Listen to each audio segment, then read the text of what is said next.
But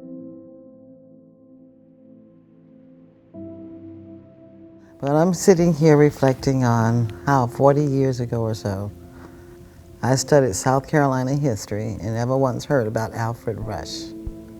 Our great-great-grandfather contributed so much to the history of South Carolina. He was a slave. They called him a manservant. Worked on the G plantation. G was a politician and a lawyer. I understand that Alfred Rush often accompanied him on business, and apparently he was well read and learned. Wrote very well, has a beautiful signature. And shortly after the war, the Civil War was over and slavery ended, and when blacks were given the right to vote, they voted. And Alfred Rush was elected a state representative for Darlington County, which at that time included Florence. Florence County had not yet been established. But when he went to the legislature, he, like the other members, African Americans, believed that education was the key for blacks to progress. It was fundamental. And when they went to the legislature, one of the things that they accomplished, what I consider one of their most significant accomplishments, was the adoption of a new state constitution, which mandated free public education for the first time in South Carolina. And the interesting thing about that is that although it benefited slaves and former slaves, it also benefited every child in this state. The Constitution required that it be available for all children, regardless of race or gender. Gender is also key, because before then, women weren't educated. It was a belief that they didn't need to be educated because they took care of the home. So there was no need for them to be educated.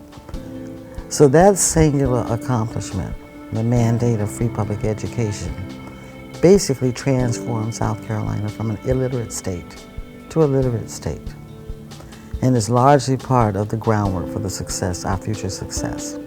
Alfred Rush was a public servant, the epitome of a public servant. And one of, I think, another significant accomplishment is the creation and the establishment of Savannah Grove Baptist Church. He, along with James Nowlin, in fact, all the colored people are former slaves. The thing is, they generally went to church with their owners, the church their owners attended. And at that time, Ebenezer Church, over on Ebenezer Road, not too far from Snow Hill where we go to church, that's where they went to church. It was a white church. And Alfred Rush and James Nowlin asked for letters of dismission from the church to form a new church. And that new church was Savannah Grove. And Alfred Rush and James Nowlin and some others were the first deacons and trustees of that church. Alfred Rush was married and had one son, Walter C. Rush, who followed in his father's steps. He became a teacher and a farmer and a businessman. And he also went about establishing churches. From what I have learned since learning about Alfred Rush and the entire Rush family is that they were a family of doers, active people, community people. They built schools. They had their own businesses. In fact, I believe Alfred Rush was supposed to have been a blacksmith, so he had a business too. The Constitution of 1868, I think that was their major accomplishment.